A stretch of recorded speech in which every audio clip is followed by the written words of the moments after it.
Three Old Elves, a Dwemer Realm story, written by J.T. Williams. Three Old Elves, copyright 2021 J.T. Williams. Chapter 1. Awaken.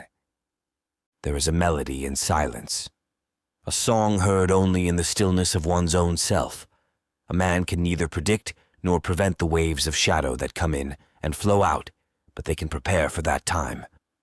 Still, some rest more than others, seeking the peaceful life, guarded by those who would dare challenge the demons at the gates. It is said that those that have seen war are forever changed, and in some that have done battle, that a darkness stirs deep within and must be kept subdued. But does that darkness not reside in some form in all of life, no matter their challenges? Surely not.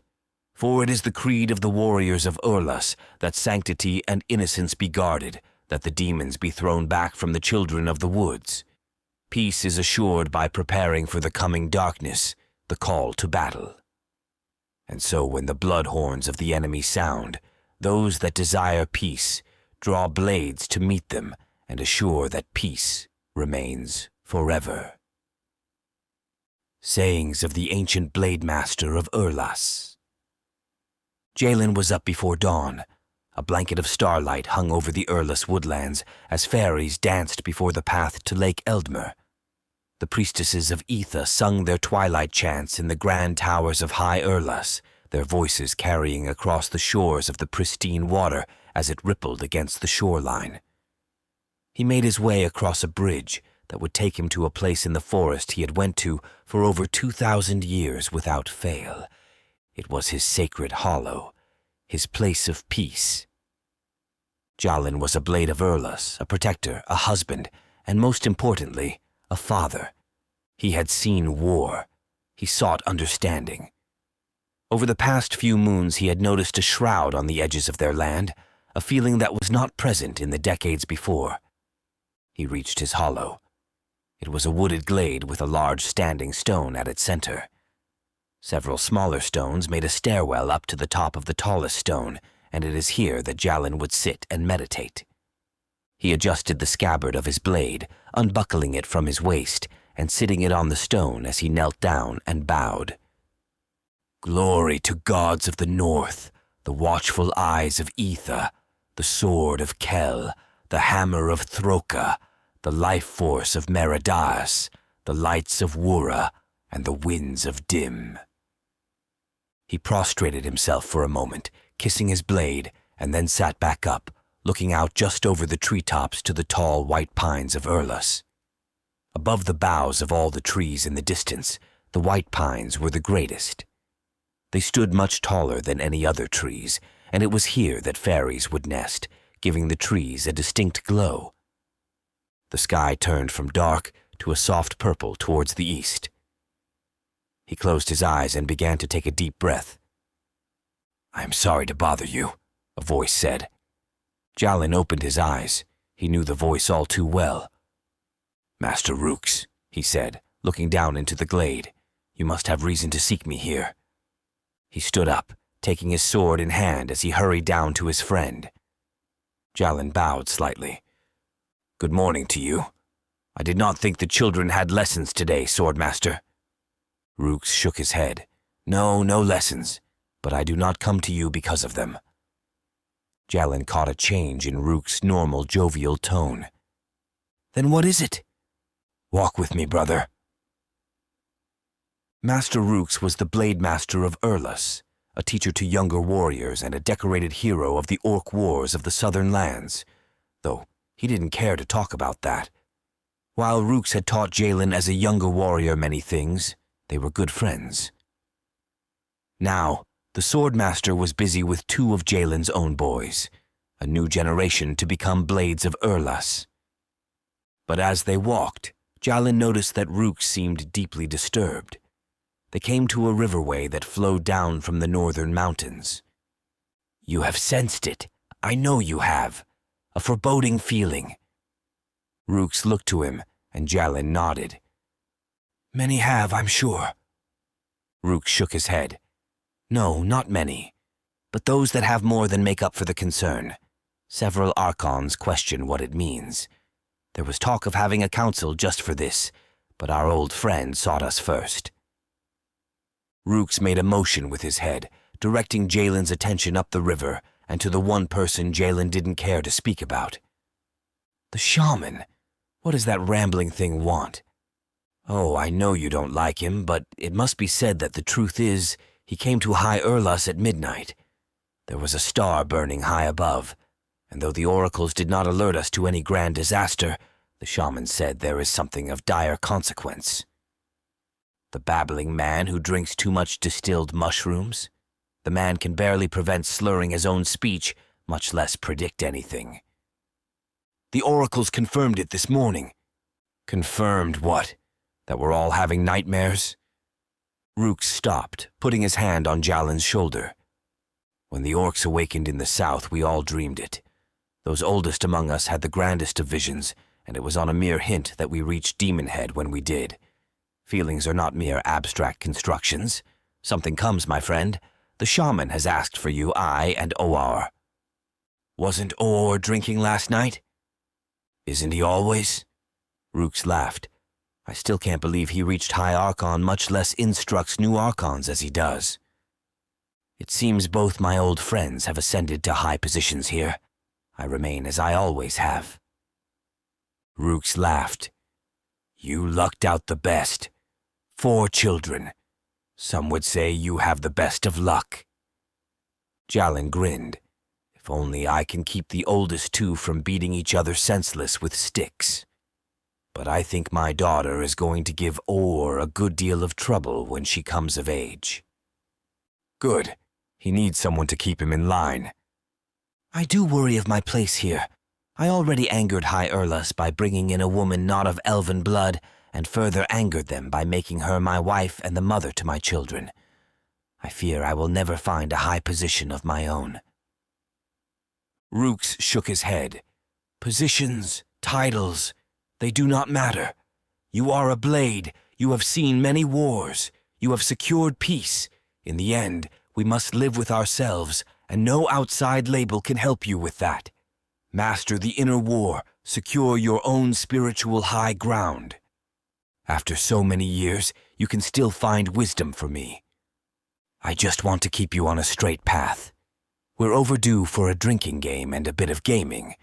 We'll go see the shaman, go kill a demon or 2, set things right, and still make it back in time for a fine drink. Still doing the black ale? Not in a while. The 2 of them laughed as they came upon a figure approaching from another road that cut through the woods and intersected their path. With the orange sky beyond this outline of a form, they saw at once who it was. Great, 2 blades, the man said. Or! Rook shouted. Good morning to the master of Nidea Arco. I don't like mornings. I haven't in over 1,000 years. Stop your shouting for the last time, Rooks. Grumpy this sunrise? Jalin asked. I swear you blades should embrace the starry sky and not the morning sunrise. Mediation is great at any time as long as it isn't morning. The 3 of them continued walking along the river, heading up into the foothills beneath the mountain. Why can't we just use the teleportation stones? Or asked. It's good for you, Rook said. Besides, we never walk like we once did. We're all too busy. But what is it? Your body aching from the astral plane of a bottle of moon wine? No, not exactly. I'm trying to focus more on tea at night anyway. The burning star last night caused quite an issue. I was studying old ruinite crystals when I saw it. And you're saying the shaman has summoned just us? Master Rooks nodded. It seems as such. We've all talked about wanting to leave, to go on an adventure of our younger years. The truth is, he convinced the High Council of the need. We're clear to depart Urlas if needed. It is rare to garner permission for such a thing, Jalin said. Formalities, Rook said. Indeed, Or added. I can't believe they put you 2 in charge of teaching younger generations. I can't imagine what my children will go through as they get older. They will have 0 respect for rules with you 2. Meh, Rook said. Come, up the mountain.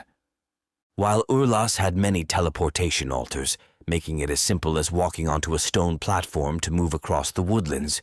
The old way of moving up to the shaman's domain was much more arduous and traditional. The shaman, Iuir, was an old form, not an elf, though. There were many rumors as to what Iuir was, but not even among the wisest of high elves could they know for sure.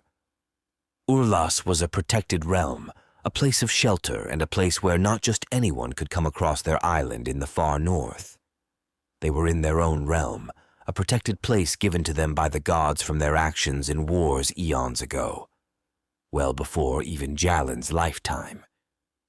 The shaman bothered no one, but had taken a special interest in Jalin's family. It helped, though. With his children being half-elves, there was a certain prejudice amongst some of the purists of High Urlas. It is part of the reason they had chosen to live in the woods east of the capital. Frequently, Jalin's sons would go to speak to the shaman, if for no other reason but to hear his tales of the old world. Jalin had listened to a few, but he figured with as outlandish as they could get, it would be better that he consume a few black ales first before ever doing it again. They reached the mountain path and started up a series of stairwells. The further they went up the pathway, the odder statues and decorations of the shaman's design Jalin noticed.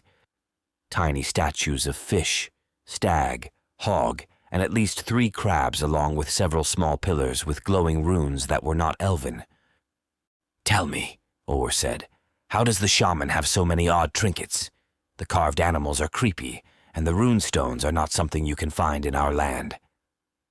"Maybe they're from his land?" Rooks asked. "His land?" Jalin said. "He doesn't have a land, that's why he is here. Haven't you ever found it odd that in all our records and all of those that have been alive longer than us, that no one knows where he came from?" "Of course, it is odd," Oar said. "I've tried to peer into his mind and there is nothing there." "That's quite rude," Rooks laughed. "No," Oar growled.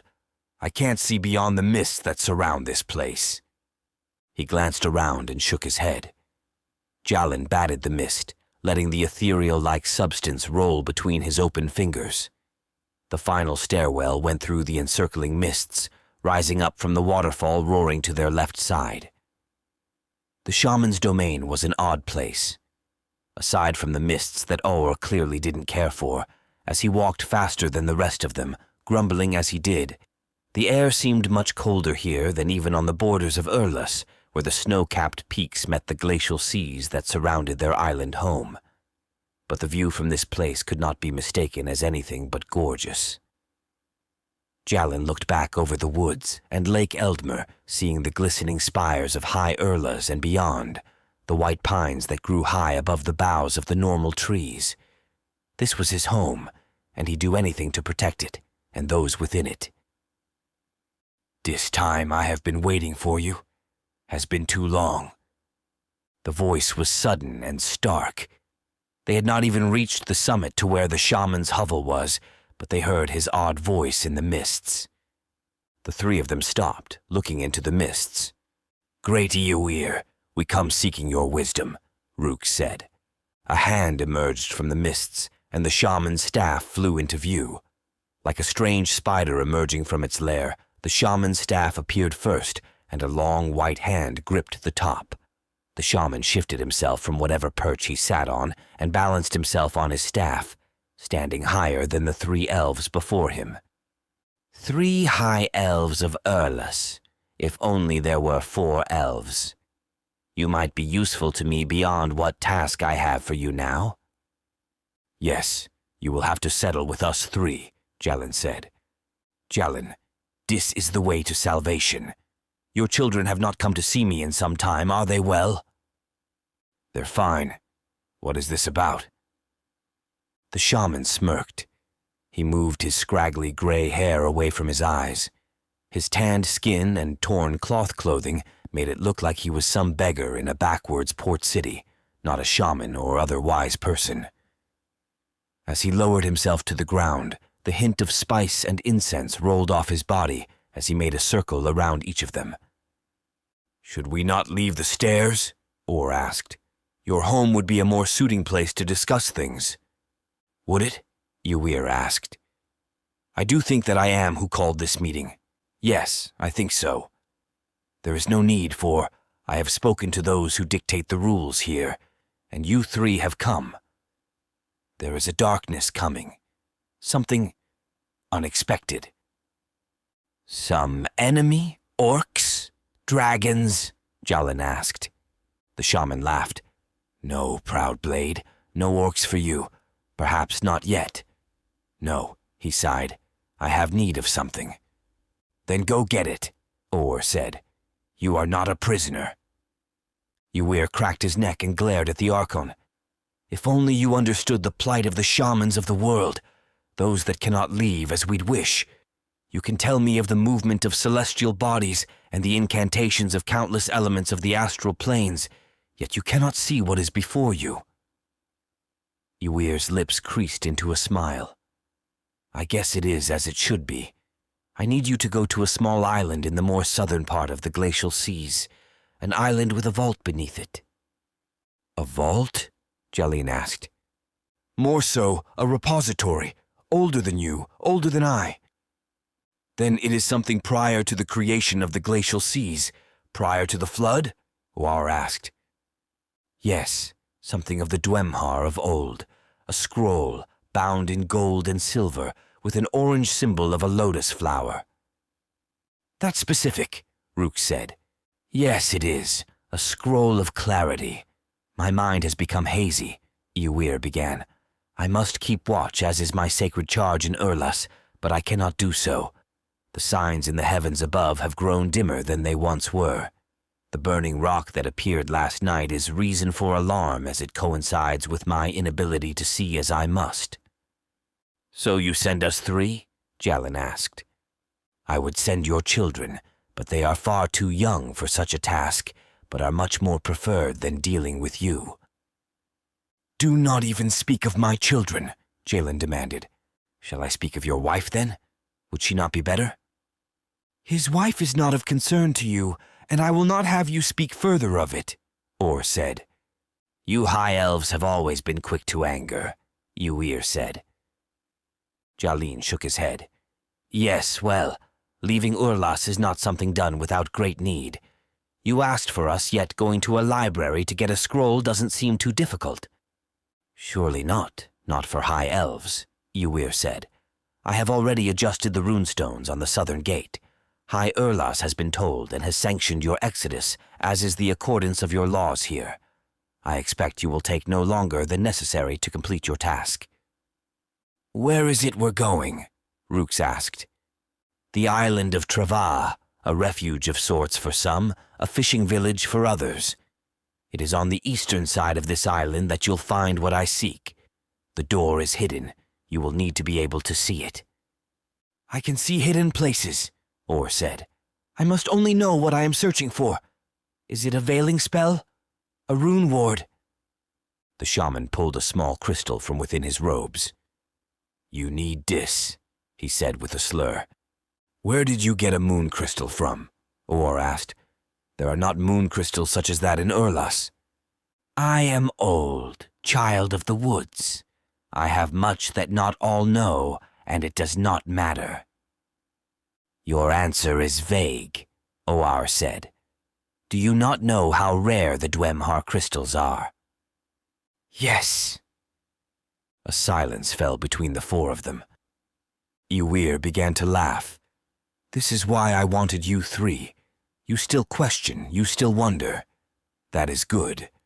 All is moving forward as it should, and in such, you will seek out what I need to protect Urlas, and indeed the world. He handed the crystal to Or. Simply get within the vicinity of the vault on the eastern part of Trava, and the way will reveal itself. I will not waste further time or breath in discussion. I shall see you when you return. With a snap of his staff, the shaman propelled himself back into the mists and vanished. Chapter 2. Trava. For a few moments, the three of them just stared at one another. What in the goddess was that? Jalin asked. Or tucked away the crystal in his robes.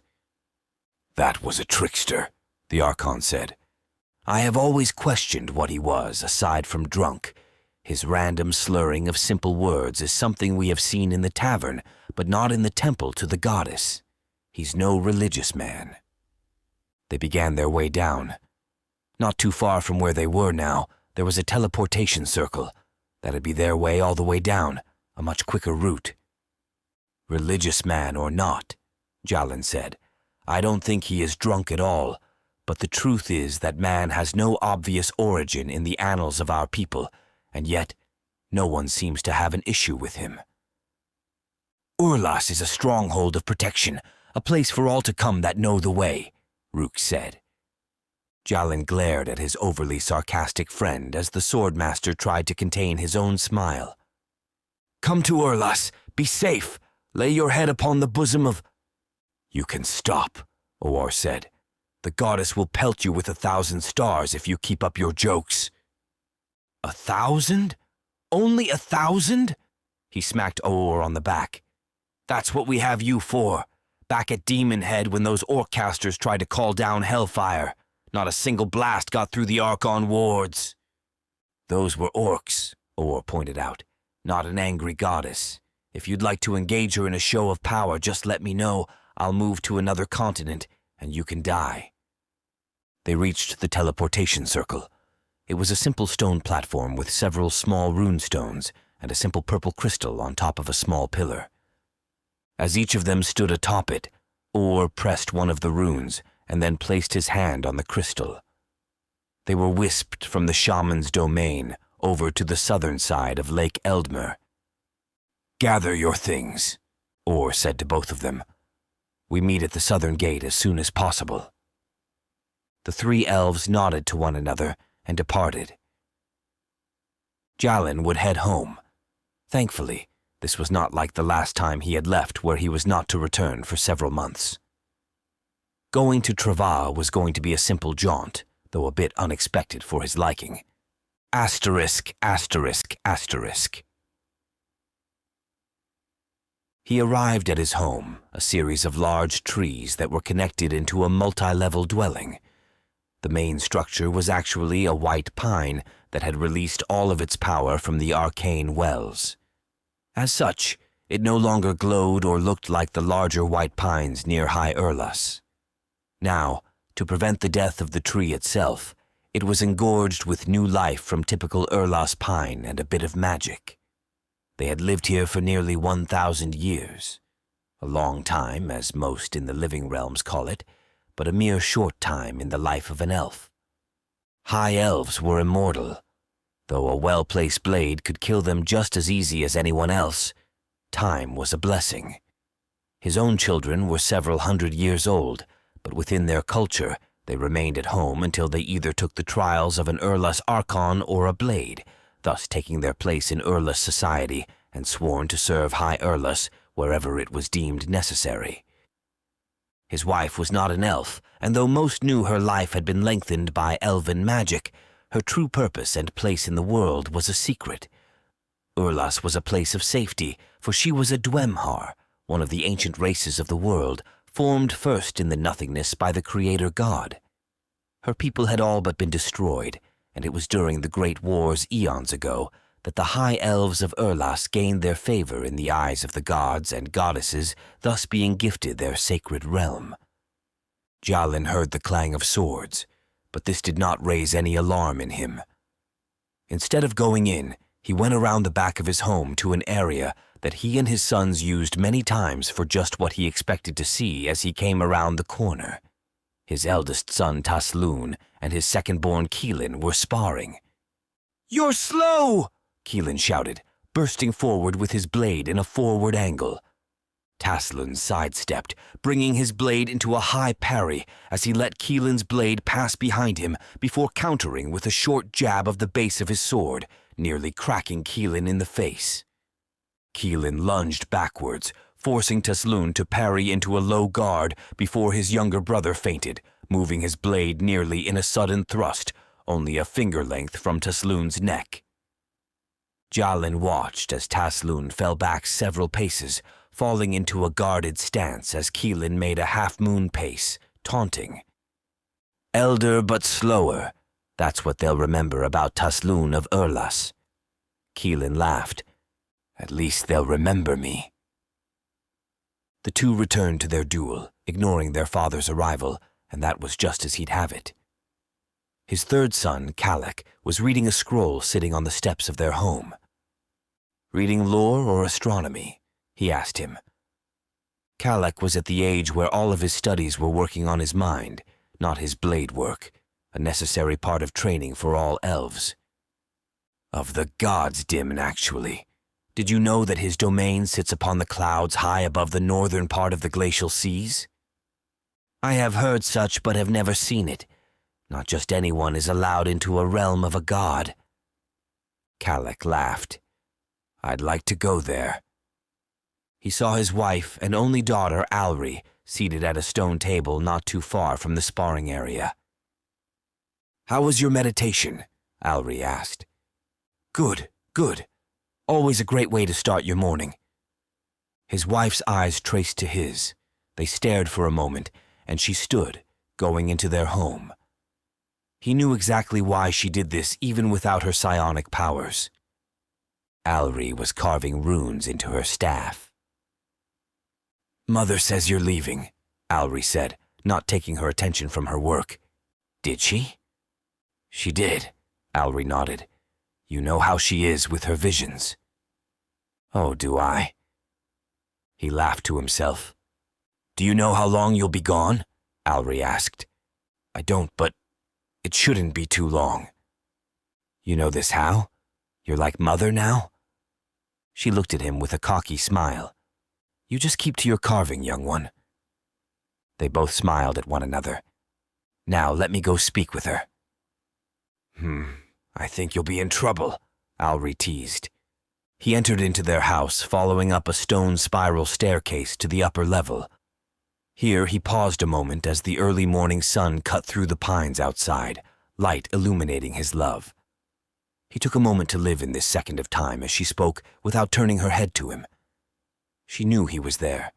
She knew his thoughts. Even before he had begun his journey home this morning, she knew what was coming. What could possibly be on the island of Trava for an elf of Urlas? She asked. I know this is sudden, Jalin said. It always is. Still, I have searched, and I cannot see what it is there that Ywir could need or want. There is a strange feeling in all of this. Something dangerous? He said, embracing her from behind.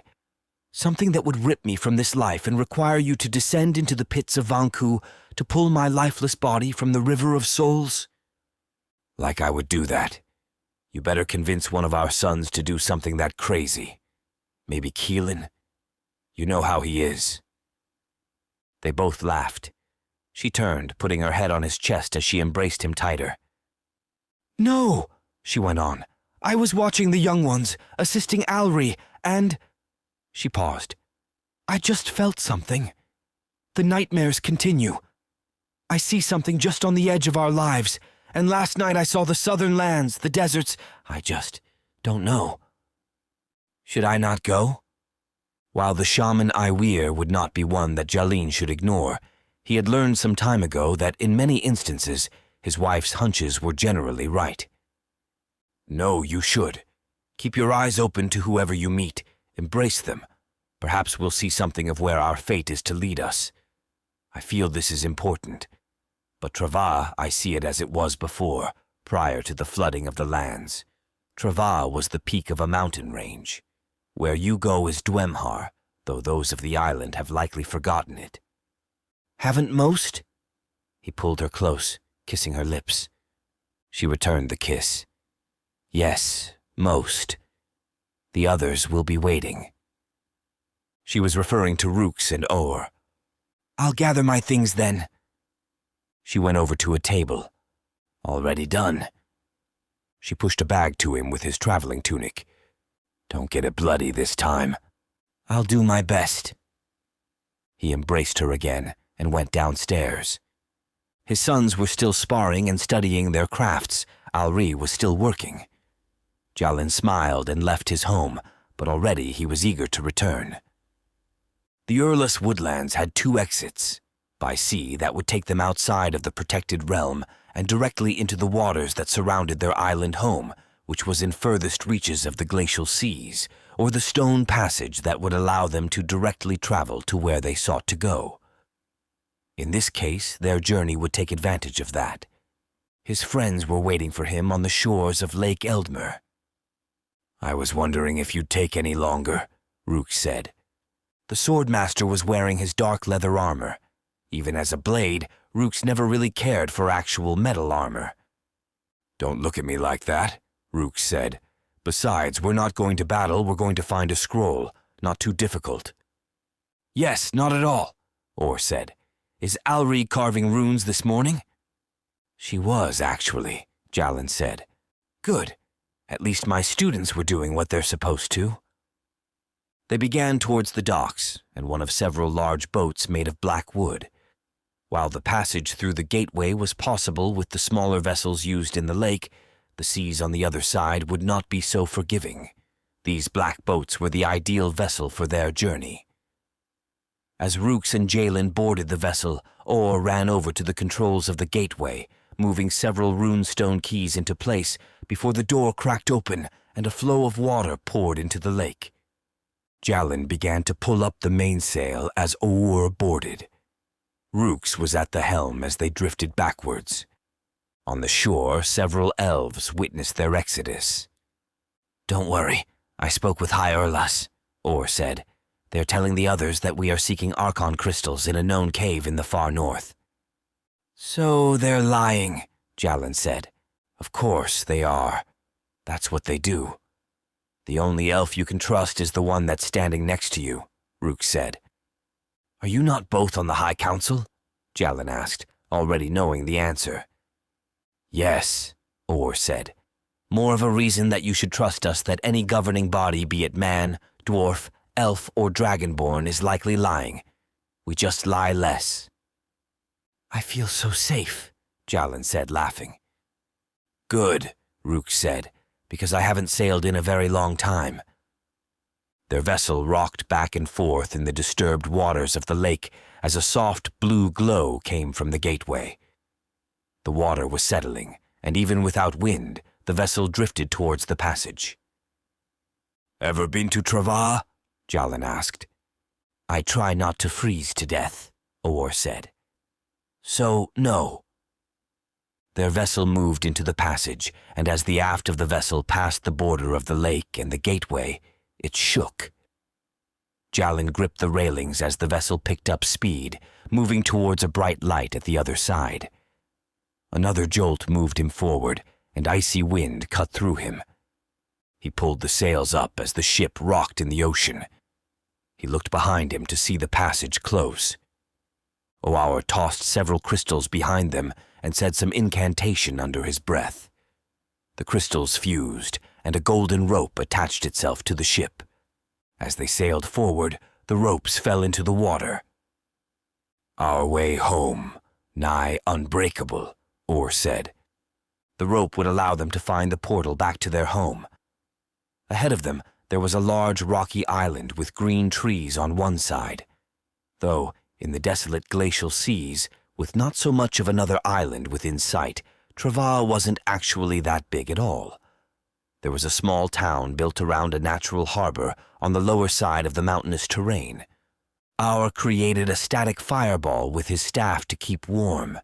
The icy winds howled and caused Jalin to shiver as he stood next to Orr. "You weaklings," Rook said. "It isn't even cold." As he said that, the swordmaster wiped ice from his lips. "You are a great council member," Jalin said, "lying even here." "No, I just had a few good shots of elvish whiskey before we left. I'm warm on the inside." They approached the island from the west, passing through two teeth of rock that acted as the gateway into the harbor. There were no other ships and only a handful of fishing vessels.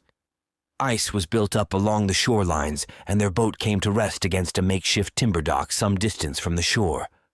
A man hobbled out of a small hut on the ice to greet them. "Elves, 3 elves. What can Trava do for you?" the old man with graying hair and unsteady gait said. We seek accommodations, Rook said. Accommodations can be had without issue. No one really visits this time of year. We have so much ice we had to make this little area for the fishers to get out to the whaling grounds. We've had a harsh winter so far. I'm sorry to say that our normal hospitable nature will be quite reserved. Jalin jumped to the dock and tied off the ship with one rope, while Or did the same further down the dock. It is no worry, Rook said. We just need a bed to sleep in. Then head on up to the larger building on the right. That's the Sinking Pearl. A good place for a drink, too. The three of them gathered their belongings and headed from the dock across the packed ice to the other dock. A road of crushed shells and snow led them up an embankment and to a main road filled with small buildings. Over here, Rook said, motioning to the large building the man at the docks had sent them to. There were a handful of villagers moving about, but other than the occasional moo of a cow or bleat from a goat from somewhere nearby, the winds were the only sound. As they approached the Sinking Pearl, an unadorned building at the end of the packed snow on the island, a young boy came up to them. Elves! It's rare to see elves here, the boy said. He was holding several eels in his right hand. Yes, I can imagine, Jalin said. Fishers? I've got some frozen eels if you need 'em. I didn't expect anyone today, but it's hard to get fresh ones anyway right now. The boy was holding at least 6 black eels. How much? A single coin if you have it. I normally trade with others for spices when supply ships come from down south. While Jalin was talking to his boy, Rooks was trying to open the door to the inn. It's locked, Or said. But it's an inn. The man down there told us so. Are you talking about Rafus? The boy asked. Yes, the dock man, Oar said. Yeah, he tells people that who look lost. This is his house. He drinks a lot. But he does have guest rooms, so I guess it's an inn sometimes. About that moment, Rafus came hobbling up. I'll get the door, Rafus said. You know, Rafus, you could have told us this wasn't an inn. The old man winked. But you wanted accommodations. I have them. That's basically an inn. What did you expect, some tavern wenches too? Sorry, we don't have those. Jalin laughed as Rooks's surprise and Or's disgust. As Rafus opened the door to his home, Jalin tossed a gold piece to the boy and took an eel. Thank you, young man. What is your name? I'm Valrin. I live down the way. My Aunt Tua is out right now, but she's an elf too. You should come by. What's your name? Jalin. Pleasure to meet you. The boy left, and Jalin looked around at the snow-capped hills and frost-covered village on this lonesome little island. He wondered of the depository of ancient knowledge that lay hidden beneath this place. It was hard for him to imagine, even with his many eons of life, of a place beneath this place untouched for a millennia. He was curious what they'd really find. Chapter 3. Relics. The inside of Rafa's house was about what you'd expect from someone who clearly spent most of their time drinking.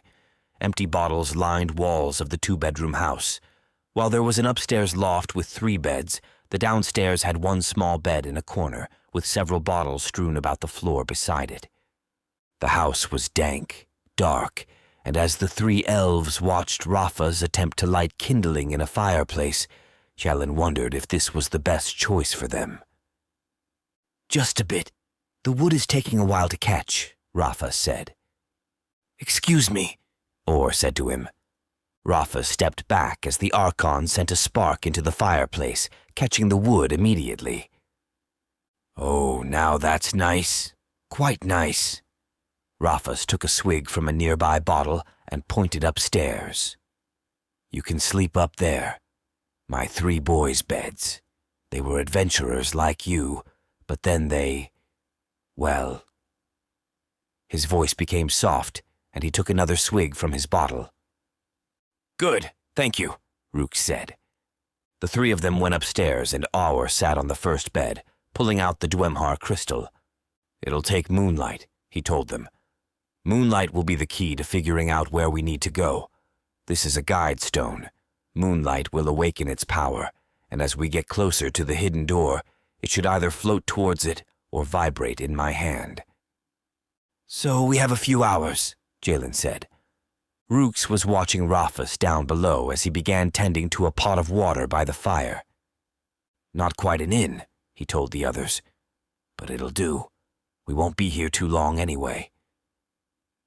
Though it was not their intent, they soon had the attention of several others in Trava. It was clear to Jalin that these people had not had visitors in many weeks, and the arrival of high elves had sparked a sort of frenzy. There was a constant trail of people knocking on the door and bringing jars of jam and preserved fish. "These people are never this nice," Rafus said. "It must be my new robe. I got it just the other day from a bean. She makes the best robes from pure Trava wool." "I'm sure it's that," Or said. "Or perhaps it's the tidiness of your house." Jalin looked around at the disheveled mess of a room they were in. Rafus took a swig. "You're making a joke, aren't you?" "Oh, you got me," the Archon said with a sarcastic tone. Rafus lifted his bottle, pointing at Jalin and Rooks. "You guys do a lot of fighting, or do you just light fires like your friend here?" Or buried his head. Rooks busted out laughing. "No, we're more useful than Firestarter here. He's quite useful back home. We let him help kindle our torches." Jalin looked at Or and then to Rooks as the Archon gave the Swordmaster a look like no other. "Perhaps I'll kindle you, you overgrown dwarf." Hey, no need for foul language," Rafus said. "I'm 1/4 dwarf, on my mother's side. My dad was only a bit taller than her. It's where I get my ability to drink, one of the only things my parents gave me." "Did you not have a righteous upbringing?" Or said with a small laugh. "Oh no, my father was eaten by a rabid narwhal, and my mother, well, she was impaled." "By the rabid narwhal?" Jalin asked. "No, by too many men in Corson. Ah ha ha ha ha ha ha ha." Jalin sat back in his chair. He wasn't too sure of how much of this man's stories were true, but Rafus himself seemed to be enjoying the company. There was a knock at the door. Rafus made his way to it and opened it. "Oh, another elf. How lucky am I today?" Jalin's hand went to his hilt. He wasn't too sure of what other elves would be doing here, but as the person came in, he noticed it was a rather large woman with pale skin. Then Valrin appeared. "Oh, it is Eel Boy, Valrin and Tua. Good. We were just talking about the rabid narwhal. You missed it," Rafus said. Tua bowed. "Good elves. Welcome to our island." "Thank you," Jalin said. "The drinker here was just going on and on about his upbringing," Or said. "I was about to go impale myself, but I am rather intrigued, if I can say so, that a shadow elf would be here." Jalin looked to Or and then to Tua. Oaur had never been one to have much tact with his word choices or timing. The shadow elf bowed, her lineage not as obvious as a younger or healthier shadow elf. Tua was strangely pale. She was very old, perhaps older than they. "I have been here for a short time, some would say, a long time as others, but it is just me and Valrin." He kept going on and on about travelers from afar. You see, he's always wanted to sail off into unknown. I keep telling him that eel catching is a good hobby, and he shouldn't stress too much about leaving home while he is so young. "A bit of careful preparation is all," Jalin said. "I have boys of my own. I found it's easier to let them do what they want within reason versus limiting them. You are his primary caretaker, then?" Tua nodded. "Did you come from Narisond?" Valrin asked. "You're a high elf, so I know you're not from the southwest." "Not Narisond, their wine is horrid," Rooks said. "We are from a place that is much like your home, an island, hidden away and peaceful." Valrin said. "Interesting that you carry swords. Most of what I've known about elves was centered around peace. I've heard stories about the islands around the glacial seas, though, and I guess swords are important. I think one day I'll leave this place, head off on my own adventure. Maybe even visit you." "Now that would be adventurous," Rook said. But as for our swords, it really is the old adage of enjoying peace by preparing for that ever-coming war. There are powers, shadows beyond our islands, that would seek war when peace is ideal. Power corrupts, and when it does, it must be silenced. I'll drink to that, Rafa said. Valrin grinned, looking between those around him. Jalin could tell the boy had a keen mind and was working through what question to ask next. But why are you here? Did your ship need repairs? No, Jalin said. We are actually looking for old ruins. We're explorers, you see. Valrin raised his eyebrow. I can't seem to think of any ruins here. Not that I've found. Valrin looked to his Aunt Tua. Do you know of any? She shook her head. No, I cannot say I do. Jalin leaned in. Well, let me tell you. Elves have a way of hiding things in plain sight, so do the Dwemhar and the Rusis and the dwarves. You never know who or what is truly before you. Tua smiled behind Valrin. Valrin, she said, we should leave the elves to their business. I have dinner ready. Go ahead and get home. I'd like a bit of tea, and the cold has really been getting to me. Yes, Aunt Tua. His tone told everyone there that he'd much rather continue talking to them over making tea, but he was quite obedient. The boy bowed to all of them before leaving the house. Aunt Tua watched him head out the door and then looked back at them. Her gaze centered on Rafus taking another swig from his bottle. Rafus, if you don't mind, can you pick me some of your spice shrooms from around back? I noticed you had quite a crop growing. Oh, Rafus said. Of course, just one moment. As Rafus stumbled out to gather the mushrooms, Tua shook her head as he left. It was clear that she just wanted him to leave.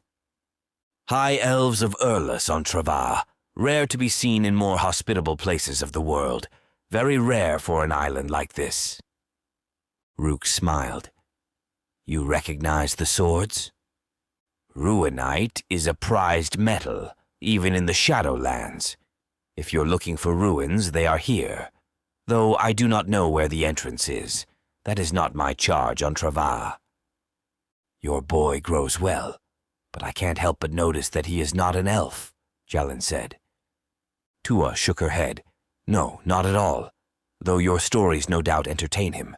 I have heard stories of elves from Urlas and the coming of something greater, but I do not feel that is this. No, Jalin said. We return to Urlas soon. I sense there is much to the young one you care for, Or said. I cannot pin it, but he is oddly young to have a mind like he does. Clearly you don't have kids, Jalin said. He seemed not too unlike my own boys. How old is he? He believes himself to be 10. That is all that matters. Tua took a deep breath. It was clear she would not speak further of this. Or stroked his chin. Odd, then. He is not elf. Tua bowed again. No, dear elf, he is not. If you need anything or have any trouble, please come by my house. Valrin will no doubt be talking about elves from afar for some time. He doesn't have much else to do here, and he always likes when adventurers from afar stop in. If he had a ship, I'm sure he'd be sailing all over the ocean no matter what I said. I understand that, Jalin told her. My kids would jump from Urlas the moment they caught hint of adventure elsewhere. I feel like children are nothing like we were when we were younger. Speak for yourself, High Elf, Tua teased. She stood up. Good luck, strangers from afar. I do hope to speak to you all again. Her eyes traced specifically to Jalin, and then she departed.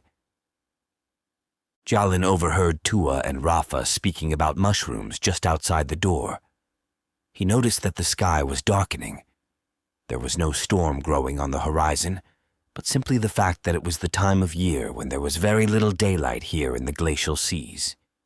Oar held up the crystal given to them by Iweir, and Rooks pointed at it. It's glowing just a little. Rooks was right. Where the crystal had no glow before, there was an obvious amount of energy now at the device's core. Yes, he said, "but I believe we will need complete darkness to get what we actually need." "Do you have any idea other than below as for where these ruins might be?" Jalin asked. "Not above?" Aur said.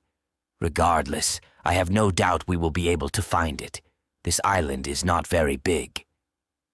Rafus returned to the inside of the house, making a point to gather up several mugs. He took a pitcher and poured water into a pot near the fire. "How long are you elves staying? Just the night?" he asked. "About. We will be out of your hair soon enough," Rook said. "Oh no, do not take me wrong. I do not mean any hurry to your stay, but if you were going to be here tomorrow, I wanted to make sure to have a bit more food made up. You see, I'm expecting a shipment from the south, and normally the traders do stay over. We haven't had the best fish harvests, and I swear the current has shifted under the island." "Under the island?" Or asked. Yes, ever since the earthquake 2 moons ago. Fish used to come up from some of the saltwater vents in the ground on the far east of the island. Not anymore." Aur looked over at Jalin and nodded slowly, looking at the crystal still in his hand. Rafus noticed the crystal. "Looking to sell it?" Ur didn't realize at first that Rafus was even talking to him. He looked up. No. Why would I?" "Oh, well." The man began tossing several dark leaves into the pot of boiling water. "There was a man that used to come around here about once a winter. He was really old, like older than old even." Or slapped his leg. "We get you. He was old." Jalin laughed. "Where is this man now?" "Dead," Rafus said. "Or so I assume. He was always a strange soul. Smelled weird, too." Rafus took a swig from a dark bottle that he had so far not pulled out to show Jalin and the others. "Good rum? Any of you?" The elves stared at him. "We do not partake in such simple drinks," Or said. "You must know that we hold ourselves." "Oh, I'll take one," Rook said, jumping to his feet. Rafus poured a small bit in a wooden cup, and Rooks took a swig. "Ah, good. Haven't had this since I was chasing young mages back in Fadabrin." Aur's eyes lit up, and then he looked away. "I must keep my mind clear." Jalin raised his hand. "I'll try some, Rafus." Jalen's cup was quite a bit fuller than Rook's, but the rum kept flowing as the 4 men joked and talked before finally night had reached its pinnacle.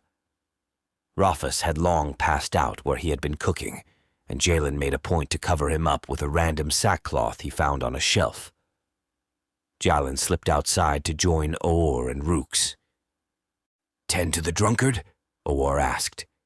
"Drunkard!" Rooks snarled. "You were drunker than most back in Fadabrin." Now, Swordmaster, don't get angry. We all thought we were going to die every single time the sun went down by some rusty, ragged orc blade. We had our reasons back then. I still think you could have killed that one orc king yourself." "I did kill that orc king. It wasn't Suvasel. He only took credit. Him and his precious orc biter. That should have been my sword." "Weren't you with me, Rooks?" Jalin said. "A top demon head. We thought we'd find them there, but you went into that old tower and started drinking there too? And might I remind you that you should mind your own elven business? I remember where I was. You were the one thinking back to your lovely wife, and I was wondering when she'd wise up and get with me." Aur cleared his throat. "I didn't think you two were going to be inebriated when we started this little escapade into the unknown." "Not inebriated, but it has been a while since we all got to get out and do something beyond be just holy elves of Urlas."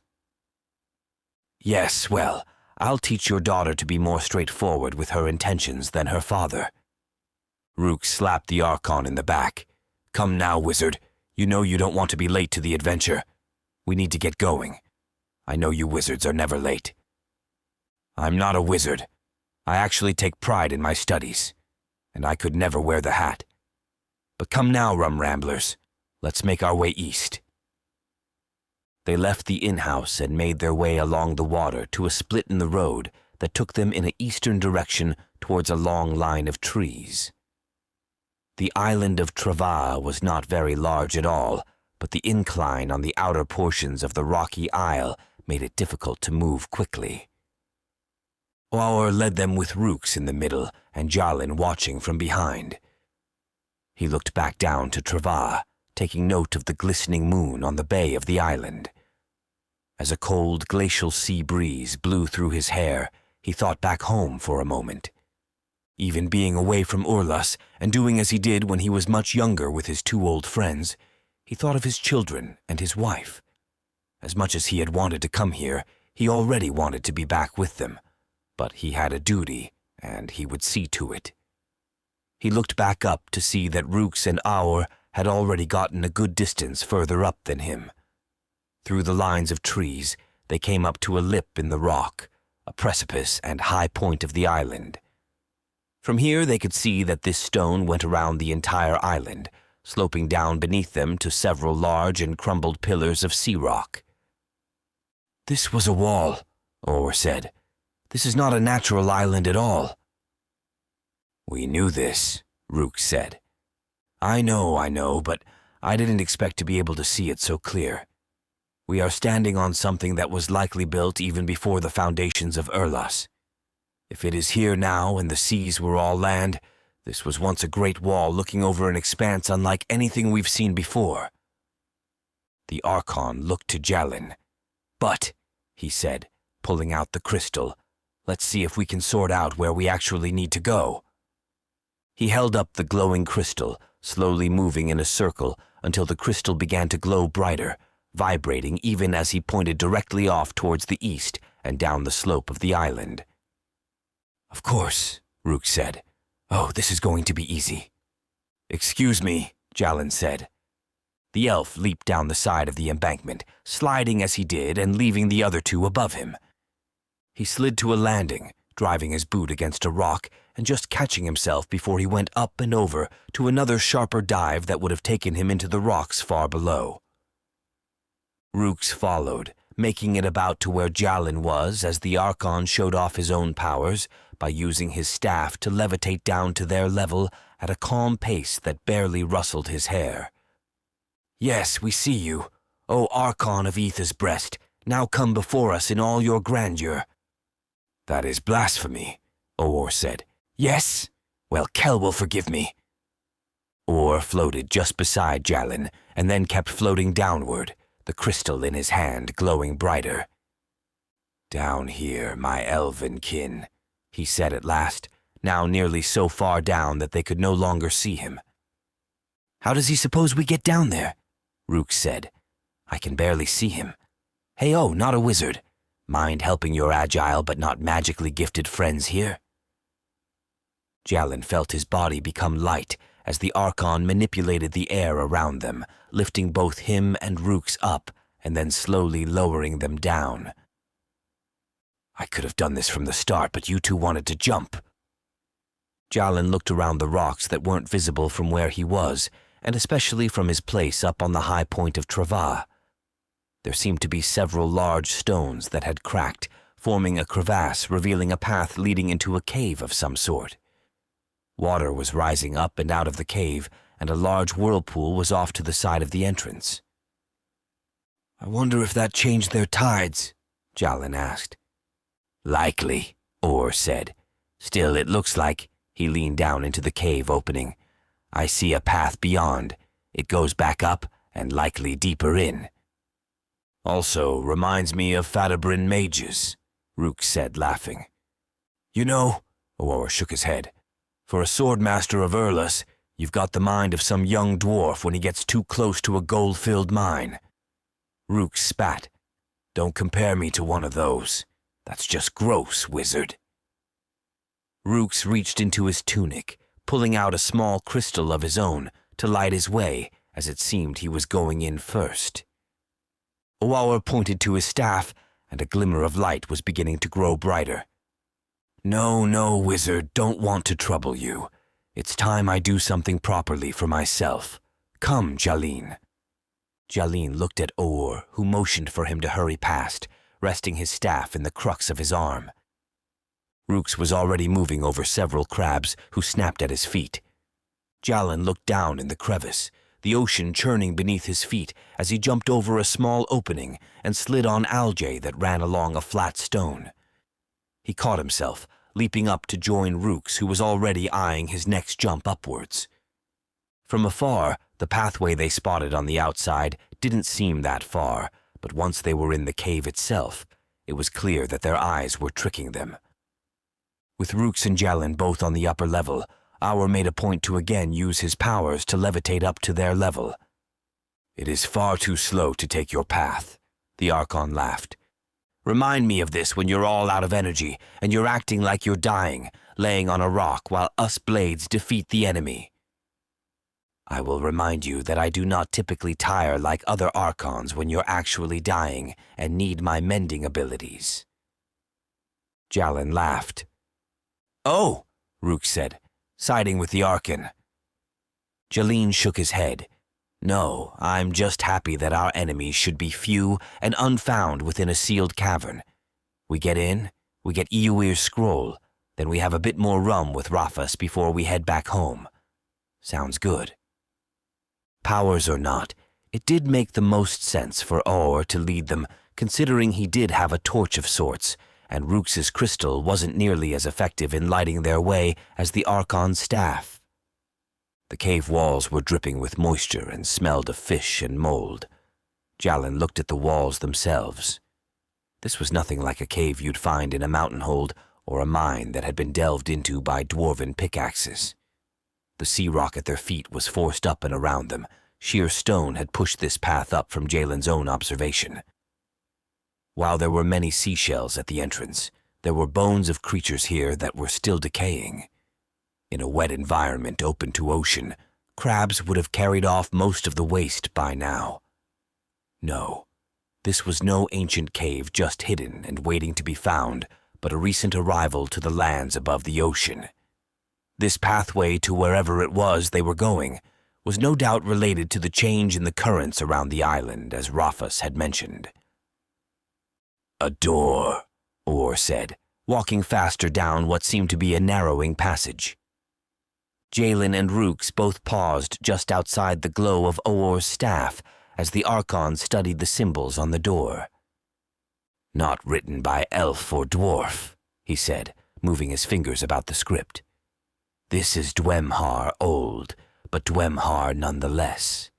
This actually says Watcher," he said, pointing at a section of runes. Jalin looked it over. While he couldn't read many scripts, he could recognize a few words. "Sacred," he said, moving his fingertips across the rocks. "Sacred books?" he asked Oaur. "Close, the twisted line next to the one that looks like a pillar of stone indicates stone tablets. If you follow the script," he sighed, moving past several more lines. "To here, this means rolled." "So, a scroll," Rook said. Oar looked back, smiling. "Very nice. You get a sweet cake when we get back to Urlas." "I'll just take more of that rum," Rooks laughed. "Good. The door leads to a scroll." "I expected as much," Jalin said, pushing on the door. "Any idea how to open it?" "A crystal. It's always crystal with the Dwemhar," Or said. He rubbed his hand down the left side of the door and then did the same to the right side. Odd. He tapped his chin and then nodded, reaching up above the door. He moved a stone over, revealing a glimmer of jewel glowing just a bit from the light of his staff. He twisted the lock, and the door began to slide open, revealing a palely lit passage. This was clearly not originally the door in. Otherwise, we'd never had gotten in that easy. This is from a hallway. The original structure attached to this passage is long gone. He looked around them and then nodded. Likely at the bottom of the glacial seas. They peered into the way now open to them. It had been a while since Jalin had done anything like this, and the excitement rising in his chest only confirmed this to him. As he looked back towards the sounds of the ocean waves crashing on the rocks outside, he noticed Oaur's staff beginning to glow brighter. "We risk a bit more light, angering the gods of old, and upon their great vessels they bring doom," the Archon said. "What in ether did you even just say?" Rooks asked. They were moving down a hallway that, from what they could see for now, just kept going. The floor was untouched, clean, and possibly not been entered into since the door was last sealed by the original inhabitants of this structure. Just an old verse of the Rusis. There were tales of city ships, flying golden constructs that sounded like a hummed melody as they moved through the air, and warriors that could bend through the very realm of time and space. "Tales are tales, but I do believe I've seen those flying vessels," Rook said. "Urlas's own history seems to mention even such a tale," Jalin said. "I had long heard that the original elves of High Urlas were delivered by a god upon a floating ship to the oceans." "I know of such story," Or said, "but it was not a god, only a Dwemhar that thought himself a god. There is mention that the island of Iaclo was his ship." Rooks laughed. "For immortal beings, we seem to not even know our own proper history." "It is the irony of civilization," Or said. "Just because you have your own written accord does not mean it is correct or complete. To think you know all of the secrets and mysteries of a world just because someone simply wrote it down and taught it to you is folly." They came to a series of turns, yet there was still no other door or possible passage to take. They continued on much the same, but the need for the Archon's staff lessened. There were bright crystals and sheer glass plates that created a much brighter atmosphere. Jalin noticed that the curvature of the ceiling was becoming more pronounced, and with every step they were going further into a structure that was growing in vastness before them. They came to a split in the road that went around a massive monolith of black stone. "A foundation stone," Or said. "This reaches deep into the ground beneath us, all the way to the realm where the one god sleeps within our world. This is a vein of magic." He moved his staff over the stone, and energy flowed from the stone in a snap of blue into his staff. "Trava is a node of energy, a place overwhelmingly protected by cosmic energies that expand off the surface and reach far into the night skies to the very energy of the stars." "Is it an ethereal well?" Jalin asked. He had heard of such places before, but rarely was it a concern for him as a blade. Archons, however, could use these places to restore their magic. It would be if properly contained near the exit point from its shielding. So, if those on Trava were to create a well to focus the energies escaping from this stone, it would fill the well. "Hardly a need," Rook said. "Fishers only wish they could use magic." Or nodded. "It would put them at greater risk, too. Those who do know how to use such a place would quickly move in and chase the villagers out." "Then we keep to our typical tenets for outside interaction," Jalin said. "Of course, we will not disturb the balance of life upon Trava. News of this does not leave the presence of the three of us." They nodded in agreement. There were strict rules for those of Urlas operating outside their own realm. They were not to be as dwarves, was a simple way to explain it. That which was hidden would remain hidden. That revealed by natural course explained. But elves had long learned that shifting the beliefs of any people or race, destabilizing what was their own normal, even for the sake of better understanding, was not permitted. The High Elves and Wood Elves, though both having their own differences, kept their own knowledge to themselves. Most of this knowledge was kept in the deep arcane vaults beneath the Wood Elf city of Sailmark.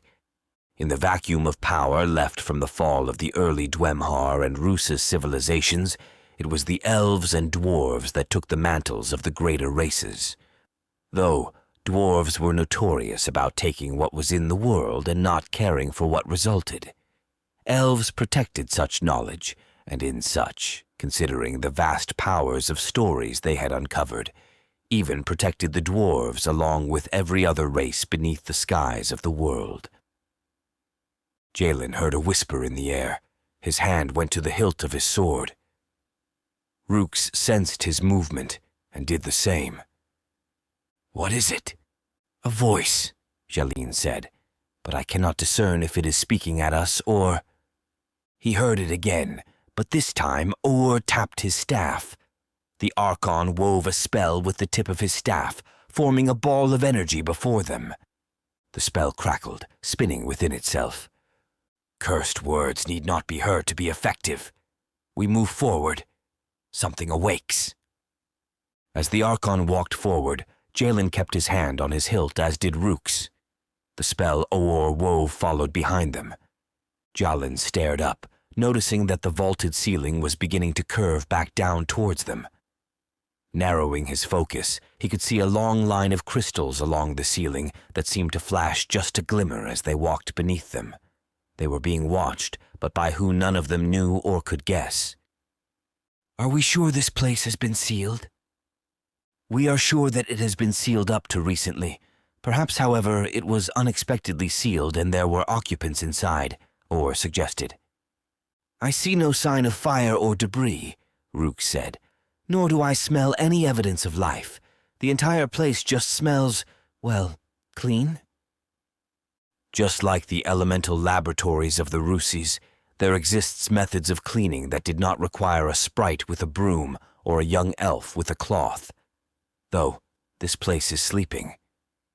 "You do realize you're talking about a sealed library that is capable of sleeping," Rook said.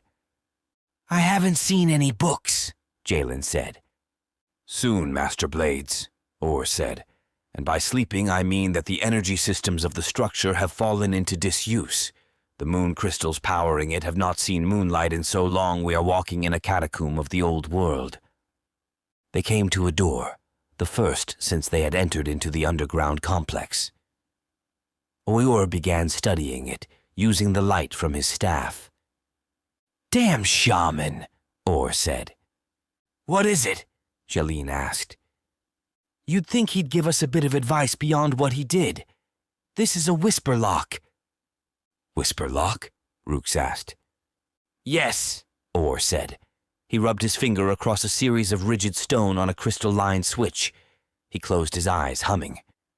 Jalin and Rooks looked at one another as Or slammed his fist on the door. "This will take time," the Archon said. Both Jalin and Rooks sat down, staring back out down the hallway.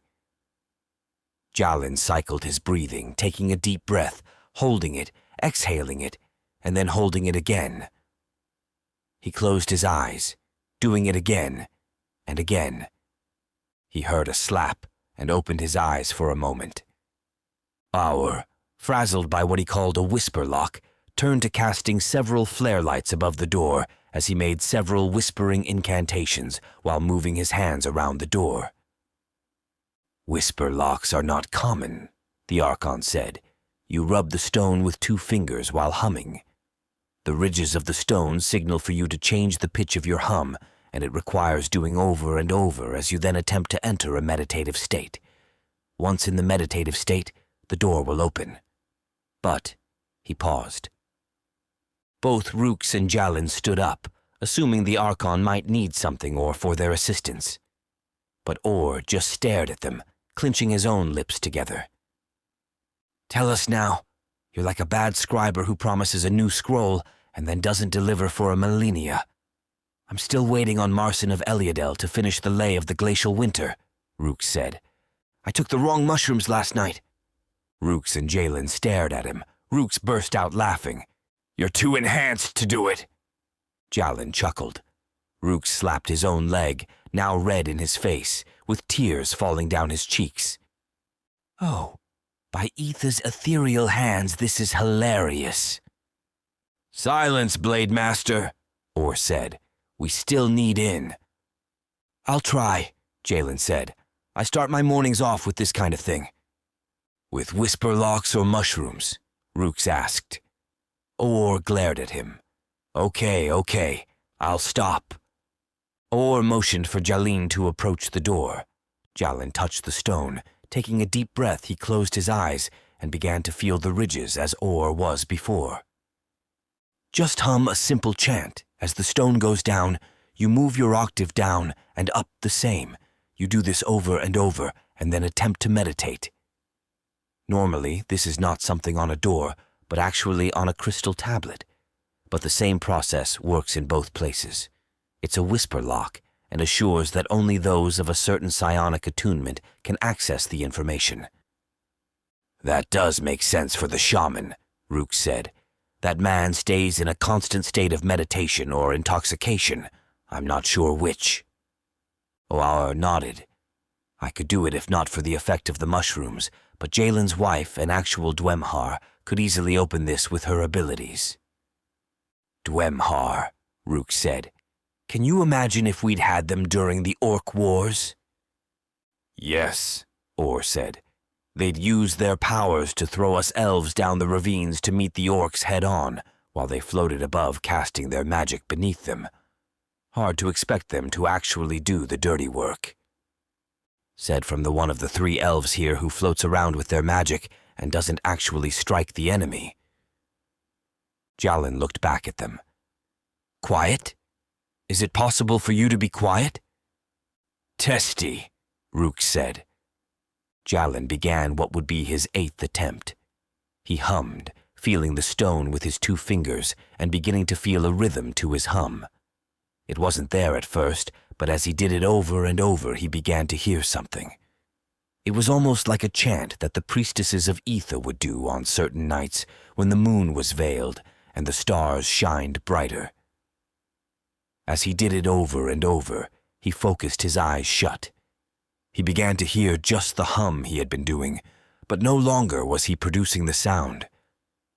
Jalin felt the entire structure around them, but not as it was now, not as a dimly lit and long-forgotten relic.